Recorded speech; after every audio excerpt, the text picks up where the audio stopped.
Baik, perkenalkan nama saya Valencia Maria Simanjuntak. Di sini saya akan memaparkan beberapa materi. Yang pertama yaitu ada tentang investasi, yang kedua ada sekuritas, yang ketiga sekuritas derivatif, yang terakhir adalah valuta asing.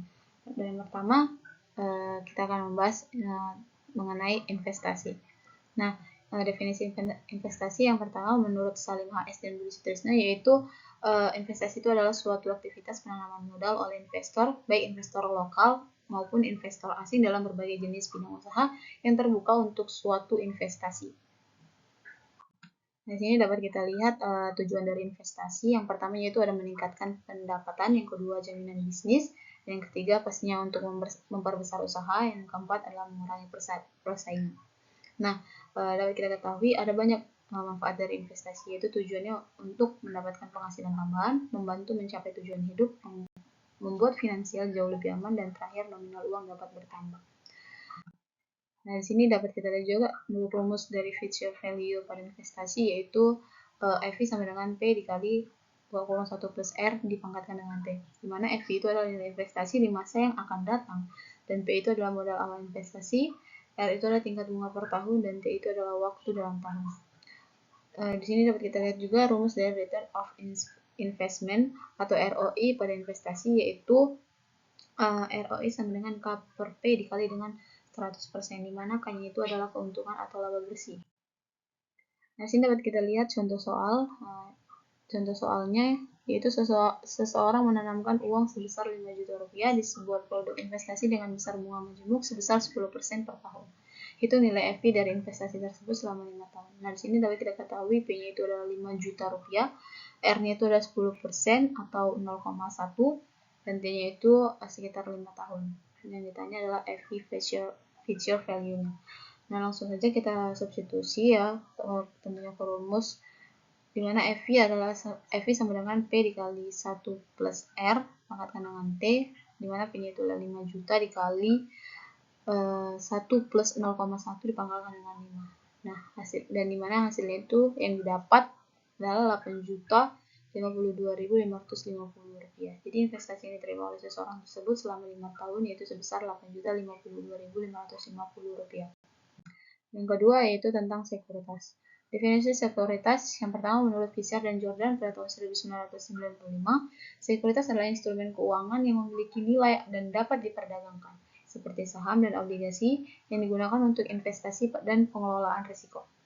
Dan yang kedua yaitu menurut Ginman dan Jong pada tahun 2005, sekuritas adalah aset finansial yang menunjukkan kepemilikan atau hak bagi individu atau entitas untuk memperoleh keuntungan dari suatu investasi.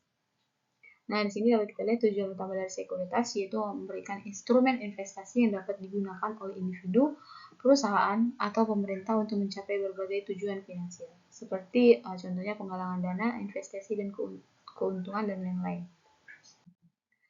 Nah, manfaat dari sekuritas yang pertama yaitu pendanaan untuk perusahaan dan pemerintah. Yang maksud adalah sekuritas berperan sebagai sumber pendanaan bagi perusahaan, pemerintah, dan lembaga keuangan lainnya melalui penerbitan saham atau obligasi untuk membiayai proyek maupun operasional. Begitu juga yang kedua ada investasi, yang ketiga adalah mengelola risiko. Dan di sini dapat kita lihat rumus umum yang sering digunakan dalam sekuritas. Yang pertama yaitu untuk menentukan harga saham, di mana P sama dengan D per R min D. Ya, di mana P-nya itu adalah harga saham sekarang, dan D itu adalah dividen yang akan diterima, sedangkan R adalah tingkat pengembalian yang diharapkan, G adalah pertumbuhan dividen tahunan. Dan yang kedua yaitu dapat rumus untuk menentukan yield to maturity atau YTM obligasi sederhana, di mana rumusnya itu YTM sama dengan C plus F min P per N dibagi dengan F plus P per 2.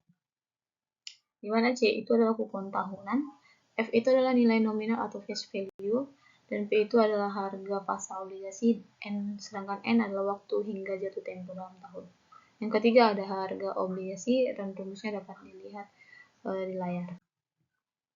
Nah, di sini contoh soal sekuritas dapat kita lihat yaitu seorang investor membeli obligasi dengan nilai nominal Rp1.500.000 yang memberikan kupon tahunan sebesar 10%. Obligasi tersebut dibeli dengan harga Rp700.000 dan akan jatuh tempo dalam 1 tahun. Berapakah YTM dari obligasi tersebut?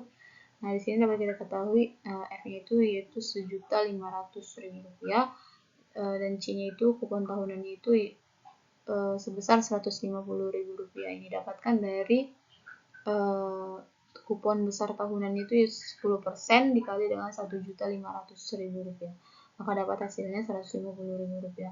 Dan P-nya itu sama dengan Rp700.000 dan N-nya itu sama dengan 1 tahun. Nah, langsung saja kita masukkan atau kita substitusi ya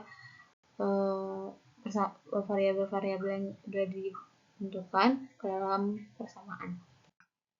Sehingga nanti hasilnya didapat yaitu sekitar 0,8636 atau sekitar 86,36%. Jadi nilai YTM dari obligasi tersebut yaitu sekitar 86,36%. Dan yang ketiga adalah sekuritas derivatif. Nah, derivatif merupakan instrumen keuangan atau kontrak antara dua pihak atau lebih di mana nilai derivatif diturunkan dari aset yang mendasarinya.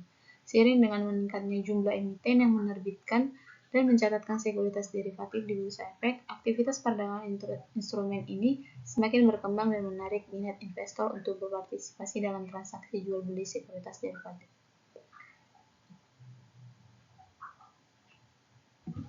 Namun pada istilah sekuritas derivatif ini masih banyak yang berbeda pandangan, seperti yang pertama menurut Giptono Darmaji, sekuritas derivatif adalah efek turunan atau perluasan dari efek utama, baik yang bersifat penyertaan ataupun utang. Yang kedua yaitu menurut Mambu M. Hanafi, sekuritas derivatif adalah istilah keuangan yang nilainya tergantung dari nilai aset yang didasarnya.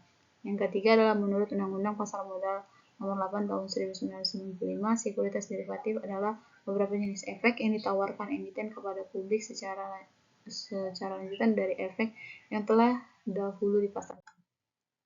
Nah, manfaat sekuritas derivatif yaitu ada yang pertama meminimalisir risiko, yang kedua memperbesar keuntungan, dan yang ketiga adalah mengamankan investasi.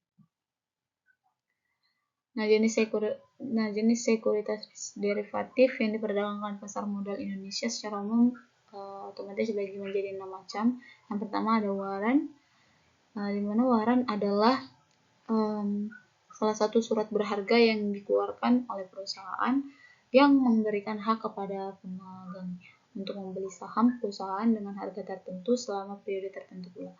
Yang kedua adalah RAIC. Nah, di mana RAIC ini adalah hak yang diberikan kepada pembeli saham biasa untuk membeli saham yang diterbitkan oleh emiten. Yang ketiga adalah opinion, di mana opinion ini adalah suatu efek yang memberikan hak kepada untuk membeli atau menjual sejumlah aset tertentu dengan harga yang telah ditentukan pada waktu mendatang. Yang keempat adalah future, di mana future adalah kontrak berjangka untuk membeli atau menjual suatu aset dengan penyerahan dilakukan di masa mendatang dengan harga pasar yang telah disepakati sebelumnya. Dan yang kelima adalah forward, di mana forward adalah kontrak jual beli aset tertentu dengan harga yang telah ditetapkan dan transaksi dilakukan pada waktu mendatang yang disepakati. Yang keenam adalah swap, di mana swap adalah kontrak penukaran mata uang pada saat sekarang dan waktu yang akan datang antara nasabah dengan bank devisa. Dan yang terakhir adalah valuta asing. Valuta asing atau foreign exchange menurut Richard Moko tahun 2009 merupakan bisnis pertukaran mata uang asing yang memanfaatkan perbedaan nilai mata uang antar negara di seluruh dunia. Valuta asing ini juga difungsikan sebagai alat pembayaran untuk membiayai transaksi ekonomi keuangan internasional. Valuta asing juga memiliki fungsi dan peran, yang diantaranya yang pertama sebagai alat tukar, yang kedua sebagai alat penyimpanan nilai, dan yang ketiga mengendalikan kurs. Transaksi di pasar valuta asing terdiri atas dua jenis tingkatan, yaitu antar bank atau wholesale market dan client atau retail market. Nah, jenis-jenis transaksi itu ada transaksi spot, transaksi forward, dan transaksi swap. Nah, di sini dapat kita lihat contoh soal dari valuta asing, yaitu perhatikan tabel kurs beli dan kurs jual per 3 April 2021 berikut. Dapat kita lihat mata uang di bawah ini yaitu adalah nilai mata uang dari Jepang, Singapura, dan Amerika, di mana masing-masing mata uang ini memiliki nilai kurs jual dan nilai kurs beli. Dan dapat kita lihat pertanyaannya, yaitu Alia akan melakukan kunjungan ke ketiga negara, yaitu Jepang, Singapura, dan Amerika. Ia membutuhkan dana sebanyak 500 yen, 300 SGD, dan 700 USD dolar. Maka berapa jumlah rupiah yang dibutuhkan Alia untuk melakukan kunjungan ke ketiga negara tersebut? Nah, jadi penjelasannya dapat kita lihat di layar, dan hasilnya itu yang diperoleh sebesar 18.800.000. Jadi jumlah rupiah yang dibutuhkan Alia untuk berkunjung ke Jepang, Singapura, dan Amerika yaitu sebesar 18.800.000 rupiah. Baik, sekian dari saya. Mohon maaf jika ada salah kata. Sekian dan terima kasih.